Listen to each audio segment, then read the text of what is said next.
It's Seth Nyker reporting to you live from Johannesburg, South Africa, Southside Joburg in LA, aka Lower Alberton.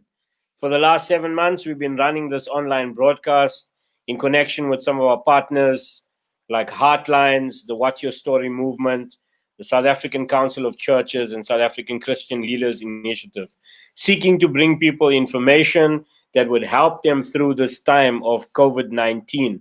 We are in level 1 lockdown, so if you're out there, please continue to be safe, maintain good distancing when you can, and please wear a mask and make sure that you're doing good by your people and your family. Today, in studio, I'll be having with me a friend, a colleague who many of you know him very well, Mmusi Maimane, who will be in conversation. Those of you that are coming in over September and October, we are focusing on heritage and well-being. And so in light of the series, we've had several folk come in. Today, it's an honor to bring in Mmusi Maimane. Ladies and gentlemen, I see he's arrived in studio. So let me get the promo piece out and bring my dear friend and colleague to join us. Hey. What's up, man? Hey. Good day, and great to see you, Seth, and love the work that you're doing and love the platform, and how's it to everybody who's tuning in, and it's my great privilege and honor to be here. Thank you for taking the time, Mmusi. It's really cool to see you. If I may build a bridge, because we said to people on this show, we're bringing people that are considering issues of justice, issues of who are the people that are living on the other side of the railway tracks. And so one amongst those friends for me has been Mmusi, that I knew way back when. Now, obviously, for some of you, you know him in many ways. One of the more famous ways that places him on SA online history is the fact that he was the leader of the Democratic Alliance as a leader. But way back when, I like to say, like, wherever I've been, Mmusi, is that we started out as youth workers, working with youth organizations, loving young people. And one of the favorite memories I have of the two of us together was with a group. I don't know if you still remember, we went out with Edgar and Doug in the West End somewhere with a group called Hater South Africa. Wow, that is really a long while ago, a long while ago. And yeah, I've loved just the journey even in doing youth work. And I remember even just those engagements.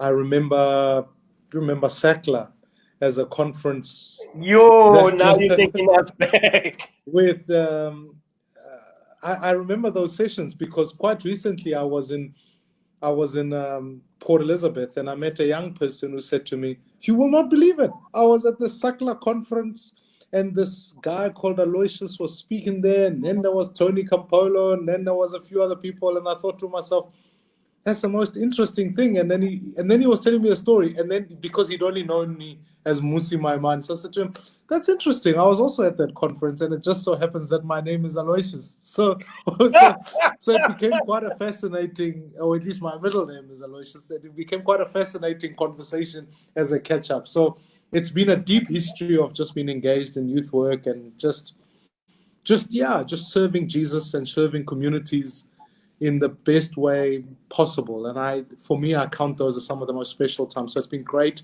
to have followed your journey, the work that you've been doing around reconciliation, the work that you've been doing just even around social justice has always been a permanent theme and an inspiring theme at that. Well, so, and how, if I may ask, how's the family? How are the children doing? How's your family been managing through COVID-19? Our family is doing incredibly well. They are resilient. I have a beautiful daughter. She's unbelievable. KG is now in grade 3. So for her, lockdown has been about staying around and doing some online work. She's learning how to play bass guitar, which would please my father, so her grandfather, and she just is a great. She's learning music. She's doing an incredible job, and I have a 8-year-old son who is a big Liverpool fan. And by the way, if you don't support Liverpool, I think you really need to assess your life's choices, because I think life's too short to make difficult decisions. I can say So he's a amen to big that. yes. So he's a big Liverpool supporter, doing incredibly well, and they're doing great.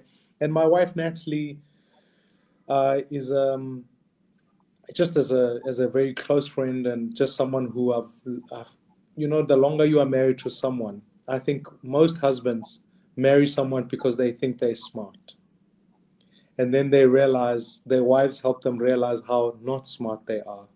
And then only later on you start to appreciate how smart your wife is exactly. And I think I'm learning to appreciate that more and more about her. Beautiful. It's good catching up with you. I want to say thank you on behalf of the work we are doing, primarily around the story work. And so today we want to do a little bit of that. Let me please, by way of honor, I know that you said we shouldn't do this, but the reality for those of you that are out there, we cannot deny that here we have a leader across the country and around the world that is noted for the work he's done. He said, Seth, please don't cut away to profiles. But we've done this for every other leader, so I want to honor him as well. Mmusi Maimane, if you didn't know, was born in Krugersdorp, Transvaal. So if there's anything that you need to correct here, you must just tell me, because then we need to tell online SA. On 6 June 1980 to Ethel and Simon Maimane, but grew up in Dobsonville, Soweto. So if you're out there, Dobsonville, Soweto people, if you're out there, halala to you. The eldest of four children, my money attended Allen Glen High School. Any Allen Glen High School people out there? Where he matriculated in 1997. He graduated from the University of South Africa with a BA degree in psychology. The University of the Witwatersrand with a master's in public administration, and Bangor University, Wales, with a master's in theology. And as of recent, if I can update these guys, he's currently doing his PhD in economics. So this brother here he's been on a journey of studying. Imagine two masters. I know only one that I've attempted. If he's done two, I can tell you about it. Maimane ran his own business, management consultancy, and lectured at the Gordon Institute of Business Science in Johannesburg before he went into politics with the Democratic Alliance. And over several years, those of you that have tracked with his career since the 2009 onward, has emerged as the leader. He emerged as a leader of that official opposition, and he can give us a little bit about the updates. For me, friends, it's an honor then to bring to you a colleague and a friend who, like I said, way back when we started out in the humble work of doing youth work, motivating people and working for NGOs. And with that, I've seen my colleague and friend continue on to politics. So in some ways, while there's a great diversity of where we've been, we are proud of you, my dear friend, and the work you've done. And I know you are continuing to seek out ways to build your life. So thank you for being here. I hope I got it right from Online SA. Well, it is, and now it feels so much of it has become so old, and I'm now trying to write a new bio and trying to work on a new way forward. Just now having founded, we're working with One South Africa, and that's been a great joy. And I have a foundation called the New Africa Foundation, which effectively seeks to bridge the gap between power and potential, working with young people and communities. But to be fair, Mmusi is just an ordinary guy. I actually brought a picture I wanted to. This best summarizes my bio. I thought I'll bring it. This was my daughter. She did this, and her thing is that her favorite thing is my shoes, and the best thing I'm good at is just being her dad. And I think that's the only career I would hold. Has been my permanent one. Beautiful. I love it. But tell us a little bit about this One South Africa. I've been tracking over the last few months. I'm grateful for your online presence, some of which you manage, and others are. What I do know is that you keep a close watch on it. But for the online presence, those that have been following what you've been doing with One South Africa, please tell us more. Let us into what this has been now beyond the DA. We know that for many people, they know you've transitioned. The DA was a part of your life and you led that organization, and now you've moved to a new space. Tell us what this One South Africa is about and what you are seeking to do. Seth, I think, let me tell you, I happened to one day be in Parliament, and it was a Thursday afternoon. Thousands of women had gathered outside the streets of Parliament, and they were protesting the sin in our country called gender-based violence, or at least an assault against women that men have embarked on. And whilst I took a break, I went and stood outside and listened in on the speeches.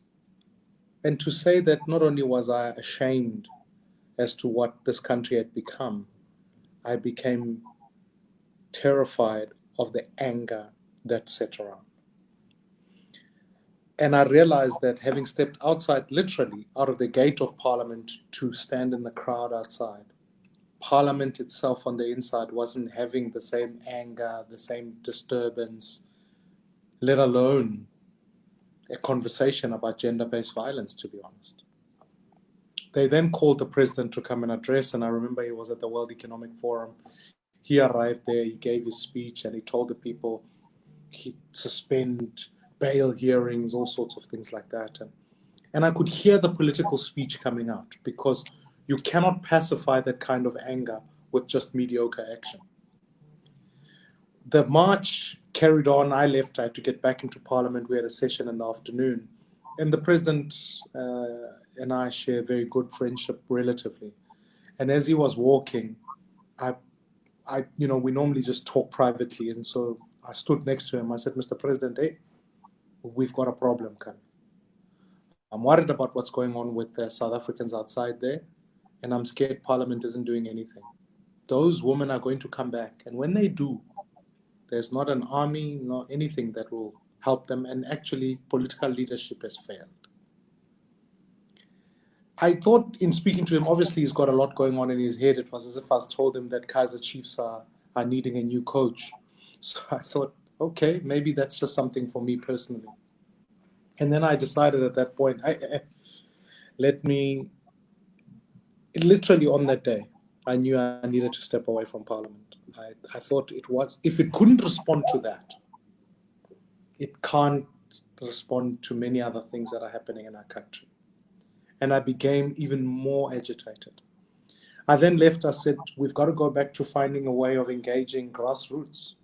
You and I know very well, we've grown up in townships and communities where we know very well that the leadership that was expressed in our townships were of people who were fighting for something. They never thought they'd end up in a position.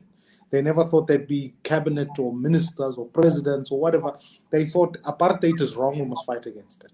Or they thought, as is the case today, gender-based violence is wrong, we must do something against it. Whether we get rewarded for it or not is not actually the challenge. One South Africa is a grassroots-based movement that says, can it be that we could build a country where black and white people can work and live together peacefully and to prosper together? So I've gone out on a journey, and I left a fairly well-salaried job in Parliament. I don't get into the politics of the issue because that's got its own toxicity towards it.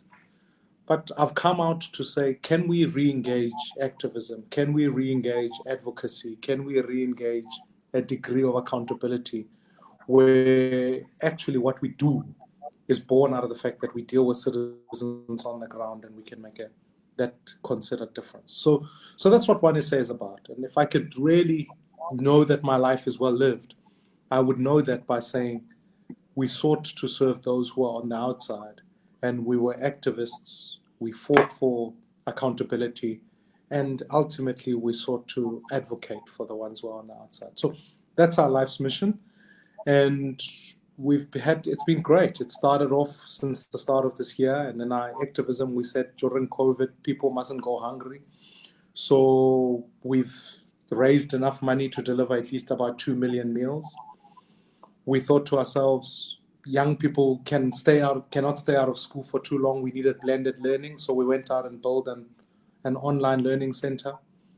we thought to ourselves, even though we advocated for the fact that the schools must be shut, we didn't just do that because it was a populist thing to do, but because I know what it's like to go in a township where our kids are in taxis and they end up in schools where there's 60 in a classroom. And we thought to ourselves, can we do best about finding the best entrepreneurs around the country and supporting them? So we're busy with that. And we're tabling legislation that says, can we directly elect people who come from our communities that they can represent us in parliament, so that I never one day have to go back to parliament and end up in a space where you've got citizens marching outside and parliament is devoid or distant from it. Well, thank you for sharing with us about One South Africa. I can say to you that from Southside Joburg, the community action networks, because obviously this is the locality that I find myself, locally involved in, Aloysius, and as we journey with people, we found it to be important to think upon how we can ensure that there is some kind of mechanism of security. I remember one of our other colleagues who you'll know well, who serve government very well, active with the Ahmed Kathrada Foundation, Ismail Vadi, speaking to me about the exacerbation of the poor. And the reality was, in a hopeful side, I'm grateful for community members that have said, just to hear you saying 2 million, people catered for in the programs that you've run. But I can, in a humble way, say to you that we've known of some community action networks where people have really shown up in South Africa for the sake of generosity. People that are from different religious spaces, different economic spaces, but given of their well-being, seeking to be of benefit to people. So in Southside Joburg with Via Christi community and our partners, we've been able to work with 32 families since March in what we call a food hamper program. It's humbly positioned, but we kind of have been inviting people to continue. And that's the picture that caught my attention when I saw you out there, doing with One South Africa, getting out to, if I may say, the everyday reality questions of life. And in another way, people say, what are the politics of the stomach? Yeah, one leader was saying, but we need to teach people to fish. You can't just bring them a fish. And then another guy came and said, but hey man, how must we fish when there's no ponds? So sometimes, just bringing people that benefit carries us along the way. So I want to thank you for just sharing with us. Please send us more details around One South Africa and the foundation. Please name the foundation again for us, Mmusi. It's a New Africa Foundation. The New Africa Foundation. And I will ask you... And that's just a personal thing, and trying to make sure that students can, if we can help educate, then we've done a job. And you know what? For me, the beauty of it is that, as one is saying, we've never sought to compete. Politics is a very competitive sport. It's built on trying to outdo your opponent. Yes. Which is necessary for that. But as one is saying, I celebrate the work that activism is doing. I love what you're telling me about what is going on in respective communities and feeding families. I just think it is inherent within ourselves as South Africans to be able to pursue service of others. And that's what I love about this country. I think that motto, Ubuntu, that principle of we are because of others, is really something that shouldn't just be a concept. It should be a philosophy to what we do. And so one is say, and we've seen some greatness, like I know in the sports fraternity, we've done a lot of work with people like Brian Abana, Sia Kolisi, Sivengezi, many of those. We've done work with business people. We've done work with companies, because I think that the sense of us collectively as a people is powerful. We've done work with religious communities. One of my really a great leader is a Muslim South African who is committed to bringing about justice. And when you create those kinds of partnerships, you really can transition and impact society. So that if in COVID, the need or the highlighted need, not one that's disappearing, was poverty. Perhaps maybe post-COVID, we'll look around and see what businesses are struggling and how can we support them, support South African businesses. Or we'll look around and realize that this household is under stress. Can we partner with that? Or what police community stations can we partner with in order to create accessibility? So I think, to me, this is a moment. This is a moment for the citizen to rise. And you and I, it's no accident that we're having this discussion post the US debate last night, which to me was a deep reminder that political leadership is exactly that, political leadership. It isn't leadership of society. It isn't always connected to the needs of the people. It can be scripted, ugly, and it robs people. I think we're heading into an era now where citizens will rise, and there's something exciting about that for me.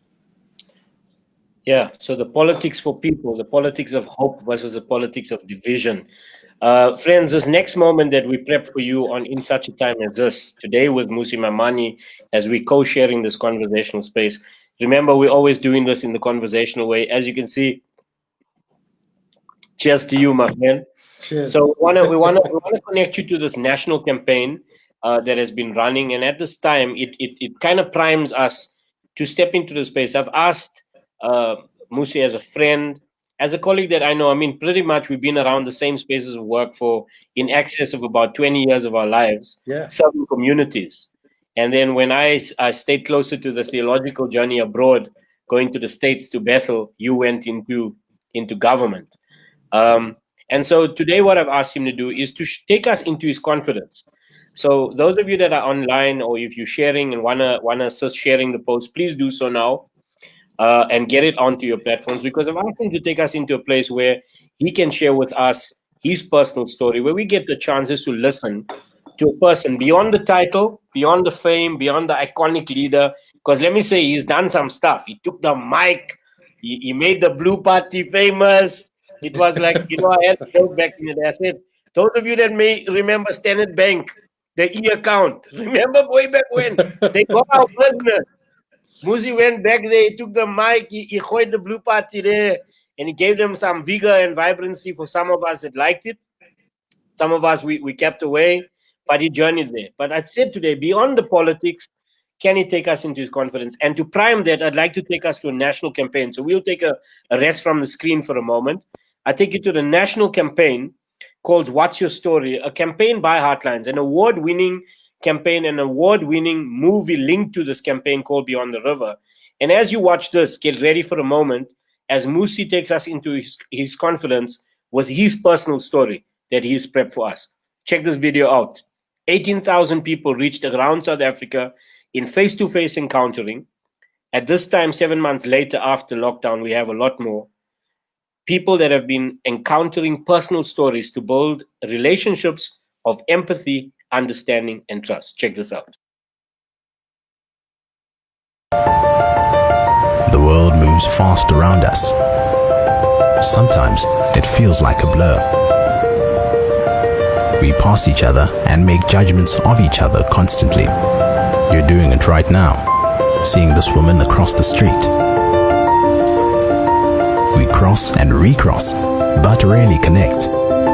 We struggle to understand each other, so we don't trust each other. I know your name, but I don't know who you are. You know my name, but do you know my story? What would help us see beyond our perceptions? Story. Our stories are what make us human. Stories have the power to overcome our perceptions. Sharing a story isn't hard. It's a simple human act, connecting us deeper to people we already know. Reach out, ask, invite, then listen, truly listen. Stories have the power to overcome our perceptions. They help us understand. Ask, listen, tell. It's our way of building our nation. Heartlines has developed resources to help you on this journey. These resources will empower you to build understanding, trust, and reconciliation through personal storytelling. Imagine if we were part of a powerful wave of change, one story at a time. We all have a story to tell. What's your story?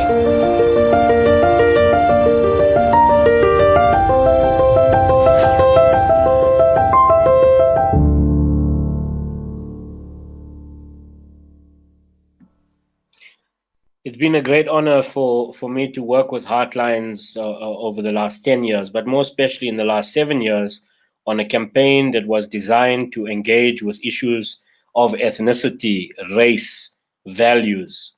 And over the last 5 years, we've been running retreats and engagements with corporates, with NGOs, with youth and schools around storytelling and the power of story to close the gaps between the I and the other.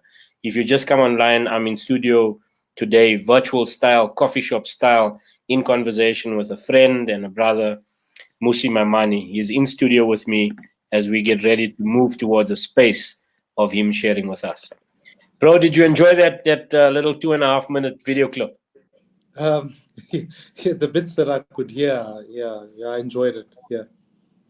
So it's really this moment where we can, take some time to listen to you, and obviously feel free to share that which you've prepared.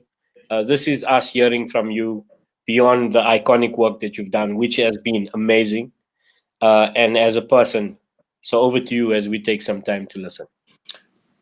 No, thanks, my brother, and I think more than anything, I feel like in many ways it's been just one half of the story. That's such a long way to go, but I think perhaps maybe in many ways, what agitates a sense of justice in me divides itself from a context where I grew up in a Catholic environment. I grew up in the town, as you know, in the township of Soweto in the 80s during the declared state of emergency. Now, at that time, many what we used to call hippos and Caspers used to roam the streets of Soweto, filled really with white young boys who, obviously through conscription and being sent to the army, were young people who needed to do that. Now, in what to me has always felt like quite a traumatic yet fulfilling 3 days of my life, in the height of state of emergency towards the late 80s, I was on my way to school, and I remember quite distinctly we had these necklacing events that used to take place. And I can recall as a young boy, when one of these marches had taken place, the neighbors that I'd known had discovered that another guy was working with the police at the time and decided to necklace this guy. And it just happened to be 2 houses away from where we lived. That event in and of itself made, what startled me was my reaction to it. My reaction to it wasn't shock. It made the abnormal very normal. It made hatred order rather than disorder. In this tapestry of this township where the same neighbors, we would be together on weekends listening to Miriam Makeba and Sanko Mota, crying out for freedom, yet violence I'd never thought would be something that we could just simply exercise without even blinking an eye. So I remember that because I then went to school. And when we got to school, our school had been broken into that night before. And we kind of stopped outside as school kids. Where I went to this Catholic primary school. And so being Catholic, you had these Catholic priests who were white. Now you have this dissonance. You have white army soldiers doing one thing or another. They used to, because they were bored, they used to chase around us with plastic guns. And for them, it was a game to keep them entertained during the day. But for some of us, it was quite traumatic because you were running away from these armies in a society that was violent. You get to school, your school is broken into because they're looking for things. And at that time, our principal was a nun called Sister Christina Mutlow. I sat in Sister Christina's office that afternoon, who happened to have shared a cell with Nomvula Mokonyane during those times. And Sister Christina, to me, still remains a hero. Here was a woman who, amidst of this violent, dark place, amidst of this very, very abnormal, normal, a struggle for freedom, taught me what has become values to me that I anchor my life upon. So at first she said, listen, you cannot hate white people, you have to hate the system. Because I had this dilemma. What about these army boys? I said, it's a system. And, I get very emotional when I think about it, because had it not been for her, I sincerely do not believe that I might have had a view on non-racialism that transcended race but sought to dismantle a system that excluded people. She'd suffered sufficiently having stayed in a cell, and she told me stories of what it must be like to be in a cell where, for a woman who's undergoing her own cycle, the police would make it so undignified that they would break down the dignity of a human being. So her experience of the army and police brutality was vastly different from mine, yet she taught us to love your neighbor, even if your neighbor is white.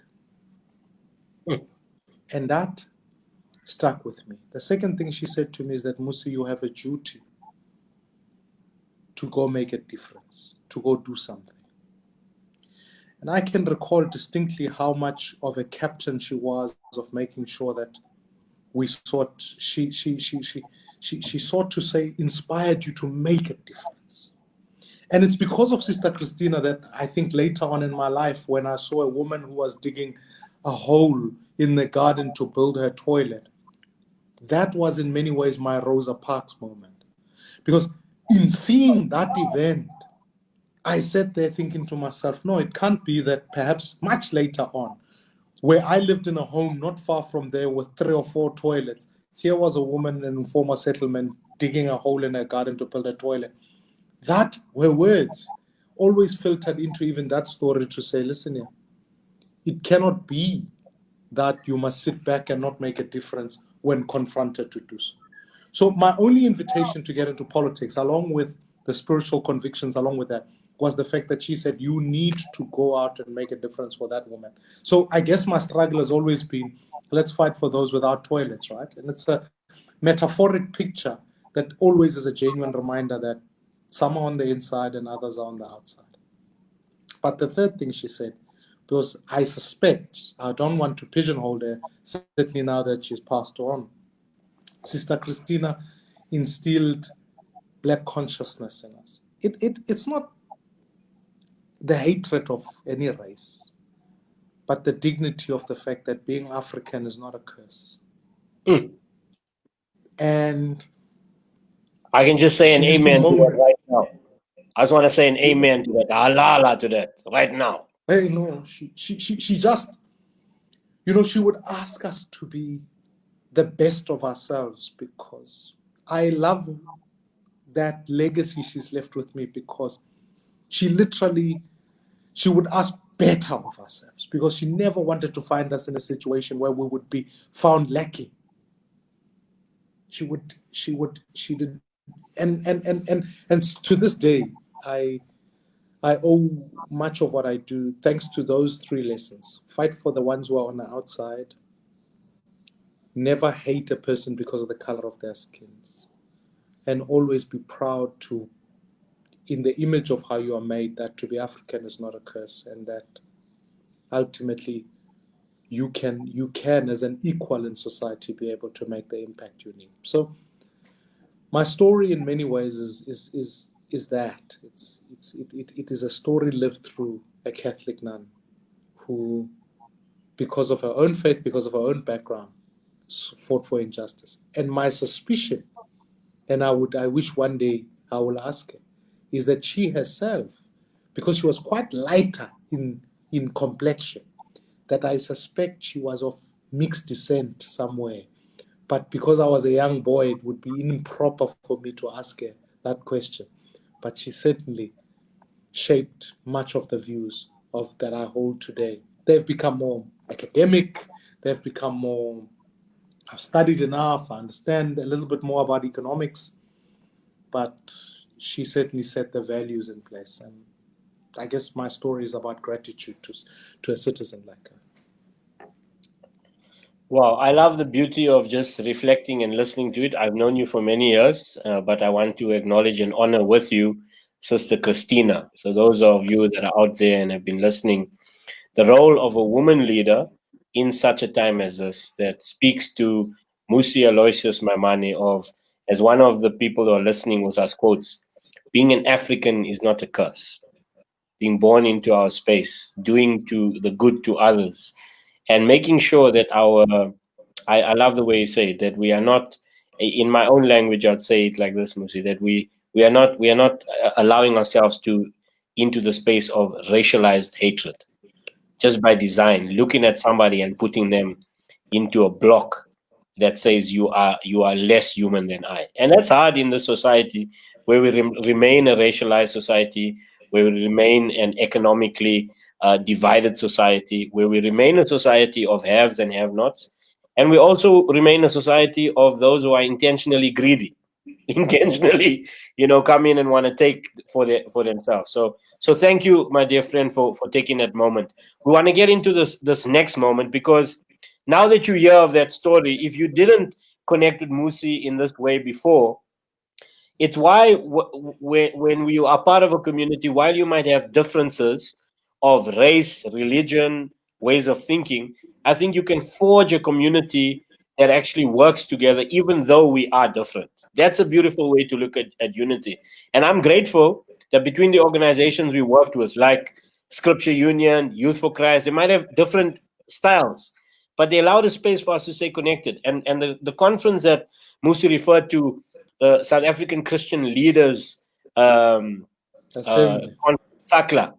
That was a beautiful conference that was designed around reconciliation. It brought together people from all walks of life.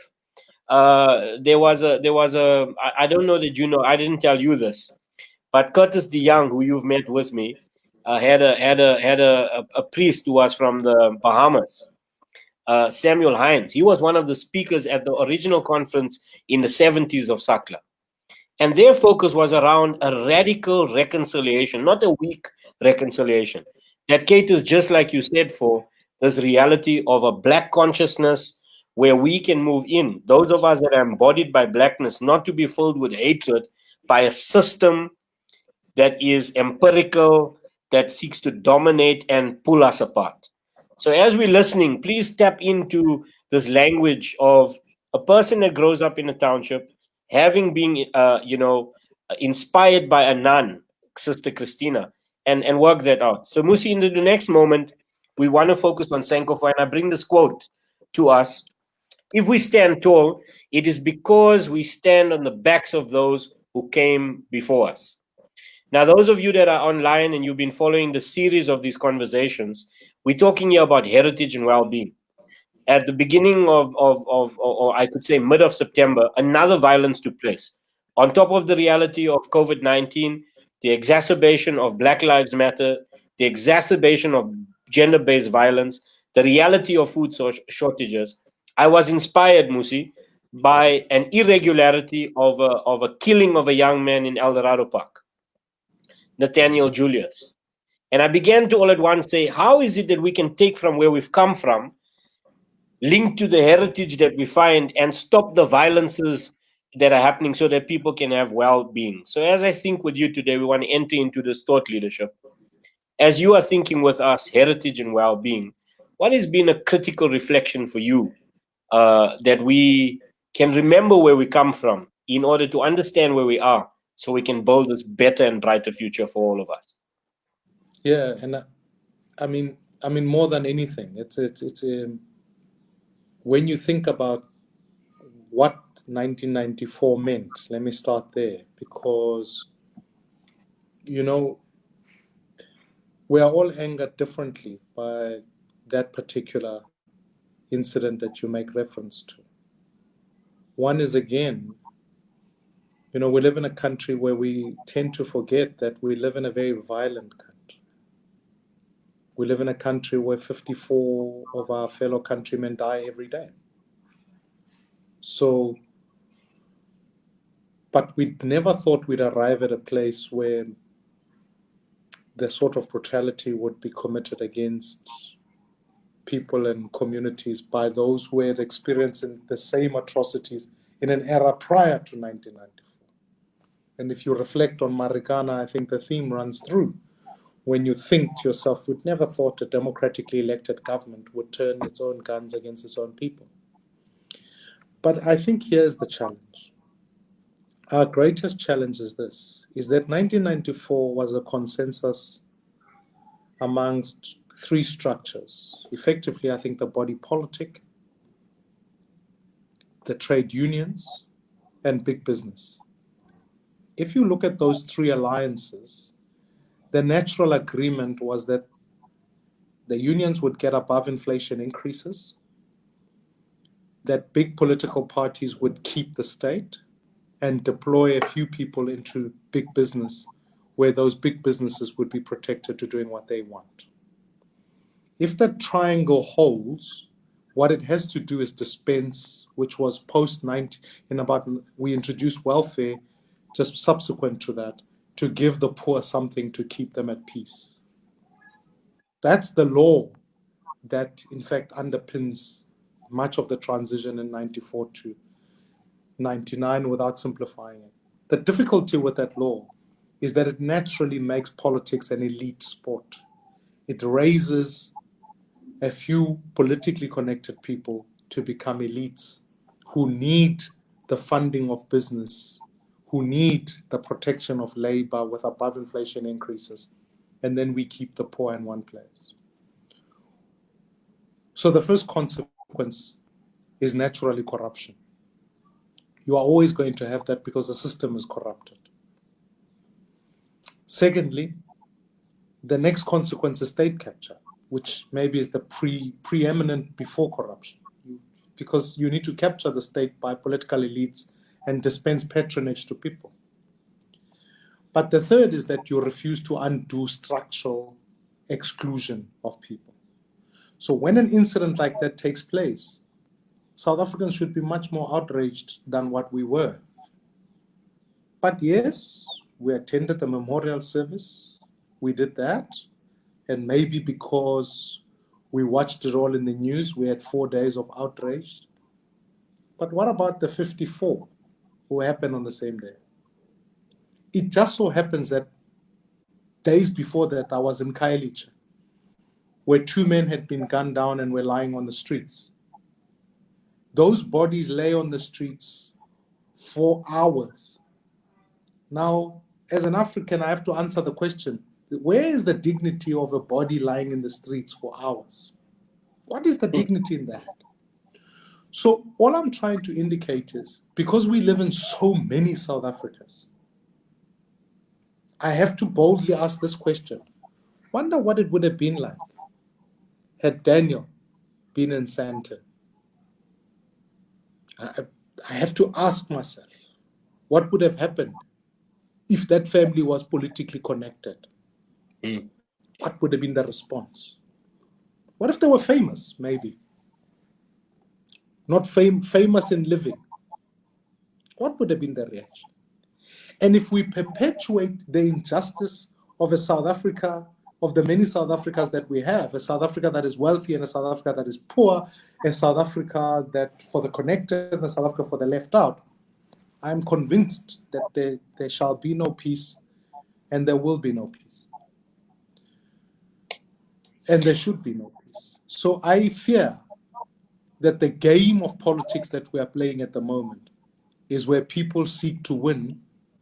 And when the winners have won, they take all, and then they immediately institute systems that keep them in place to winning on a long-term basis. And so for me, you've got to pick a side in this battle. Leaders like Martin Luther King, like so many, would genuinely understand that the arc should always bend towards justice.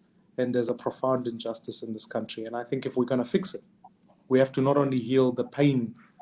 There's something abnormal happening in our townships. Let's be honest. There's something abnormal. When people are dying,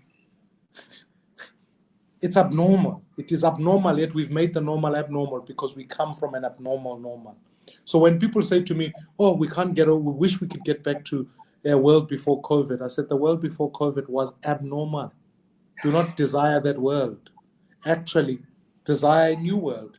And I hope that world will be one where we could really metaphorically break down the wall of those who are included and excluded. Because if we fail to do that, we fail at that task. I don't care who the political leadership is. I don't care what the businesses are. We are going to just change colors, add a new color to the ballot box. And the net consequence to that is really nothing is going to change. So I want to say, as we think upon the systems, because I think that tri-party alliance that you speak about, body politic with big business and then labor unions that connect, gets us to interrogate. And one of the interrogative things, like we've promised people, is to keep our ears, anchored to the floor to hear the stomping of people. That's one metaphor that comes to mind. The other is, who are the voices that are around the table that we are listening to? So I'm male, positioned in a South African landscape as an African of Indian ancestry. If I'm only growing up in my previously designed Indian township, not listening to the voices of others, so who are the voices that are not at the table? And if I, as a disruptive learning, Mmusi, I engage because I'm living now in LA, Lower Alberton, right? And we have a multiracial, multi-class community that allows people, at least on a class base, to play together. I mean, like now when COVID level 1 is coming, we're having a soccer group that hangs out together. But the conversation ensued like this around the Nathaniel Julius issue. And this is what I got down, because the other critique came very clear, and it disrupted my own learning, because I also was angered. I was angered by, this police officer.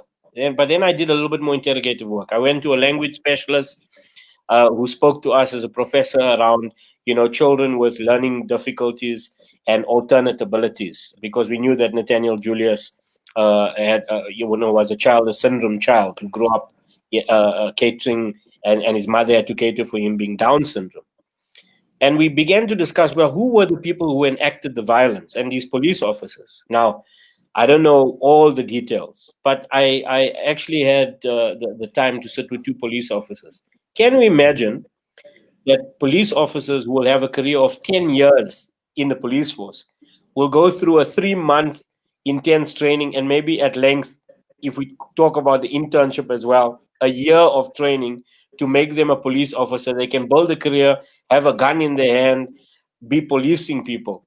And I all at once began to think upon, when I think about empathy and understanding, it goes both ways.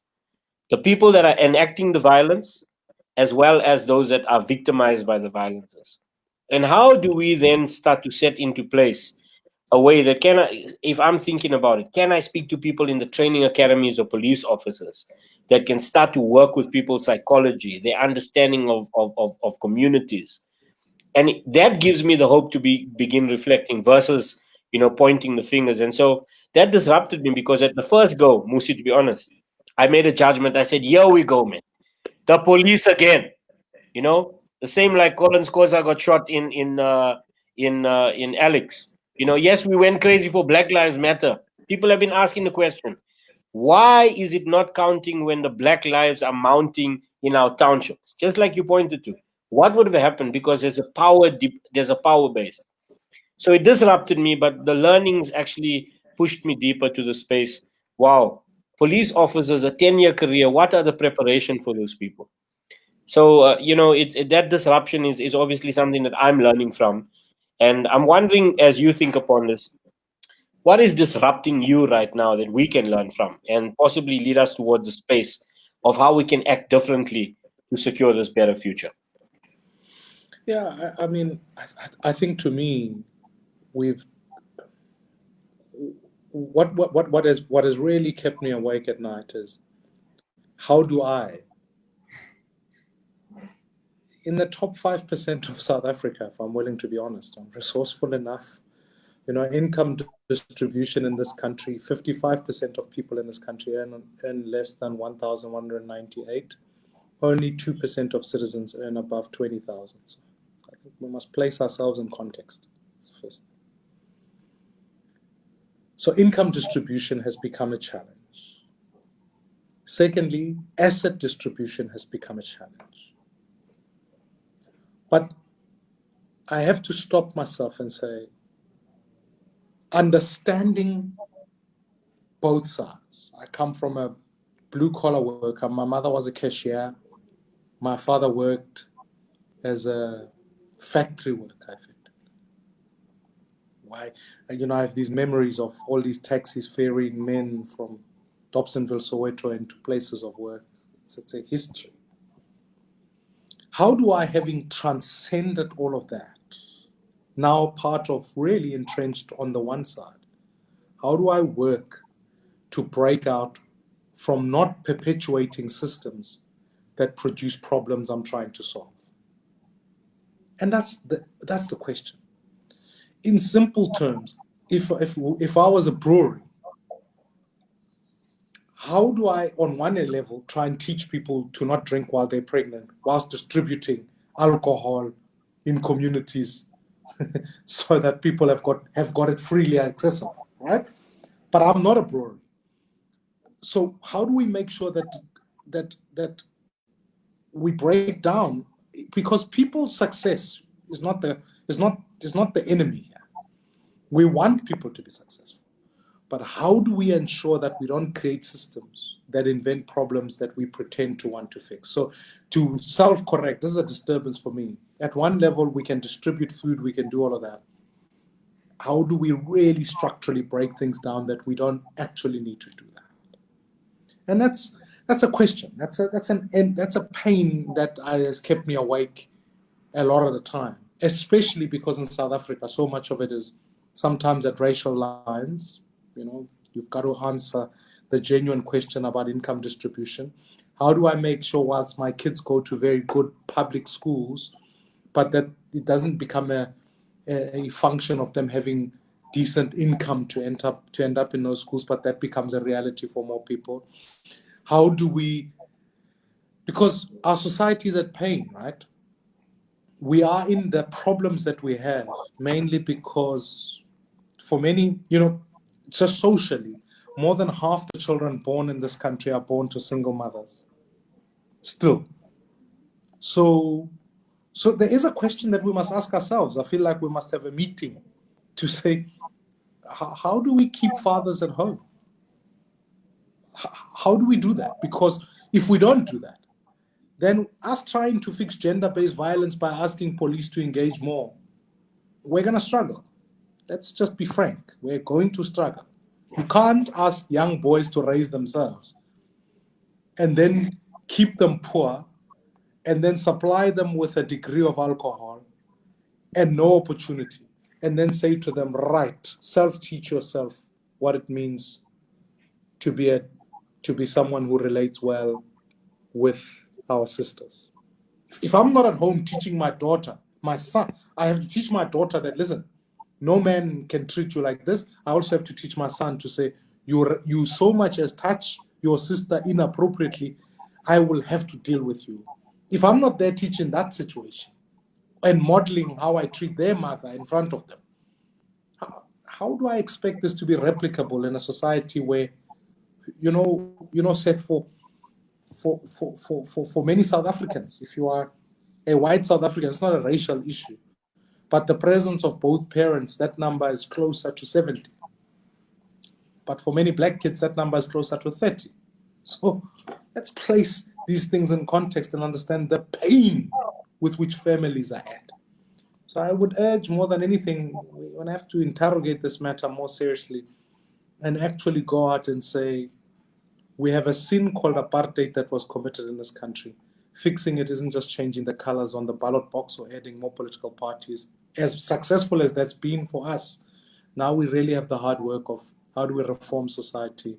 How do we make sure that we restore the sense of family, but so that the police are not having to do things that they're not really competent to do, because we can train them to arrest criminals.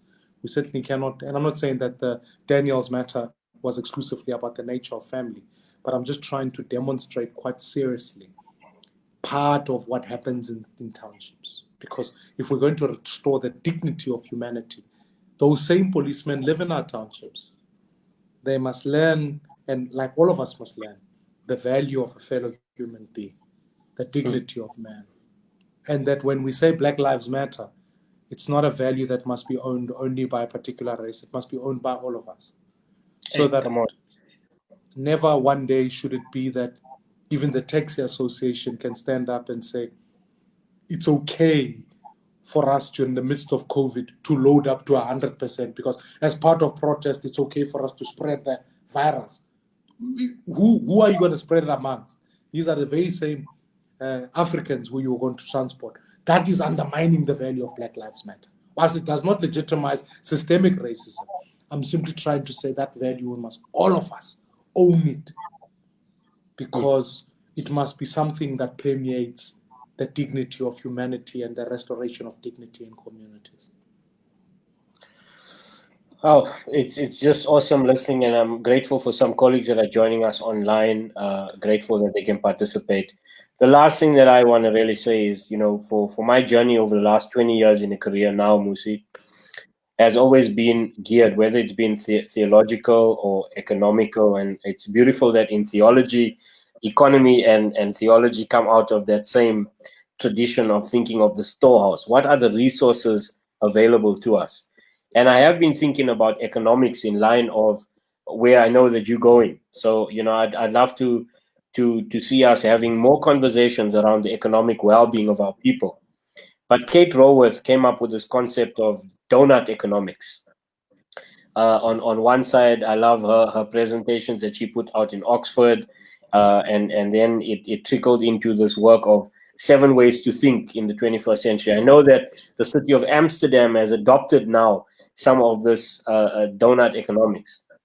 And in line of that, how do we begin to think socially around, economics that actually help build our society versus an economic thinking? And I mean, I know that way back when you know him personally, the question was raised by the leader of the EFF, and he spoke about the sunset clause, because many people don't want to talk about transformation in an economic view, because the system has to transform with a much more social consciousness.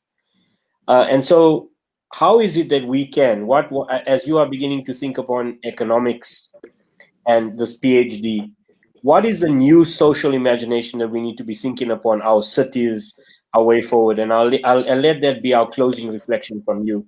As we listen to some of your own thinking, having been in the journey, what can we do different from where you were at versus the DA, the youth work, now in One South Africa?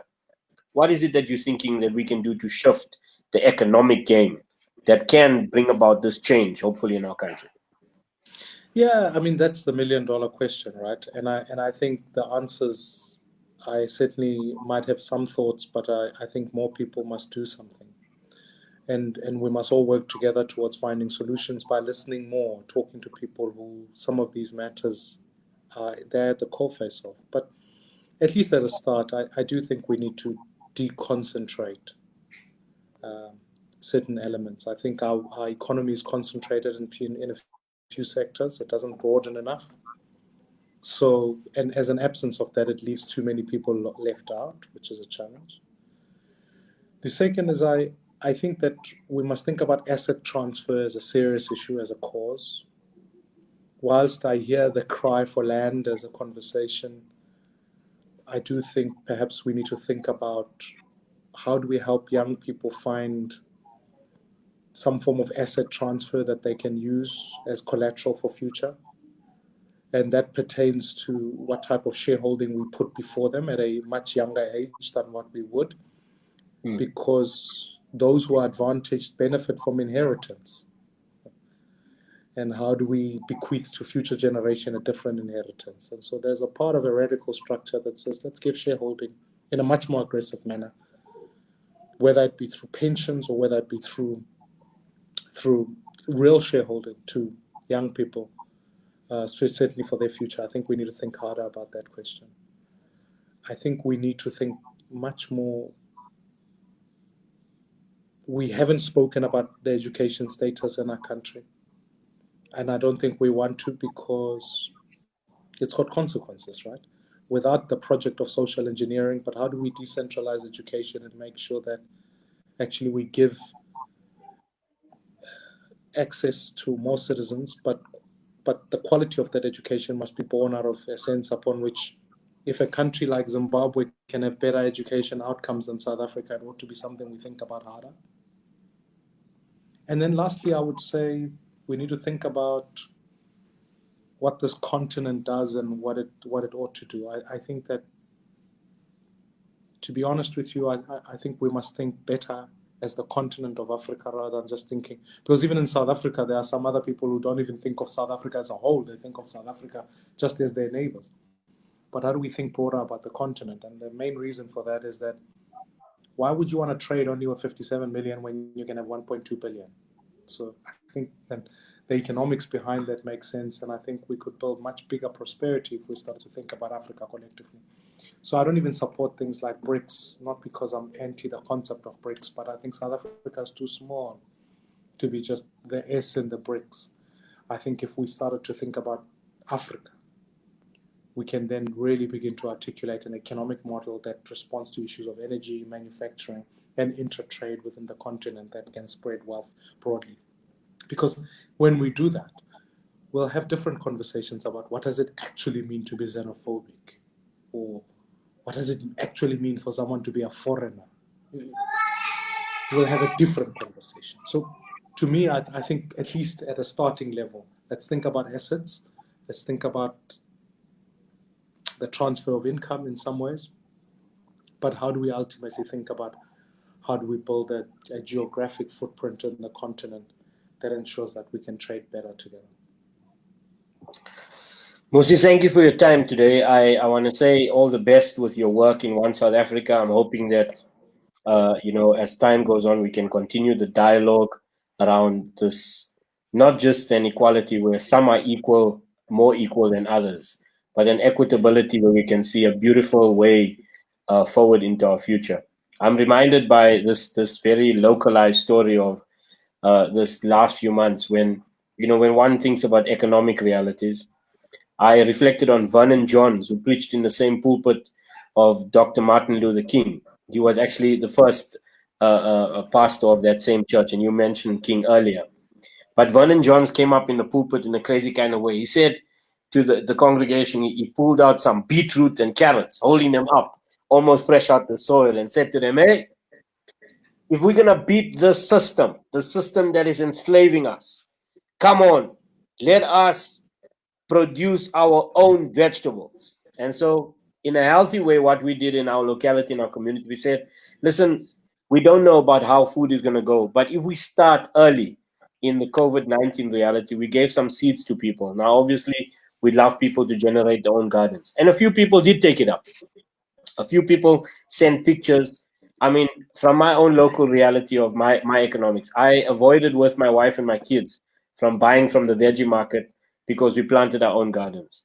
And so, in that way, how do we become our own producers? How do we become in our local microeconomics? We're saying in the church space out in Joburg South, maybe part of our properties that are there now that we haven't been using our churches, we give it to community gardens. We say let's entrepreneur and innovate together new ways of doing life where there's a new way of thinking economically. So I hope that inspires you, Mr. Maimane, as you go. I know you have a broader platform.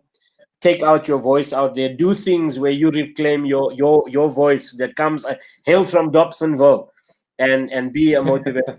I'm gonna have you say the closing word as we close off the show. I thank you for your time, dear friends. I'll be back next week with another guest around heritage and well-being. But as we've co-hosted the show together in conversation, over to Mr. Maimane to close out the show. No, and thank you so much for the privilege. Thank you to everybody. And I think the best way to finish it is my favorite. Dallas Willard once said, worry not about the platform you're called to be on. Worry that you've got something worthwhile to say. I often say at least to do. Worry that you've got something worthwhile to do. So I hope I've inspired, or at least I'm inspired, to just be more of an activist let's worry that we've got something worthwhile to do. Thank you, my dear friend. I know you're going on a busy schedule, so thank you for your time. Friends, as we close the show, enjoy this video, Sankofa. From myself and Mmusi Maimane, peace out.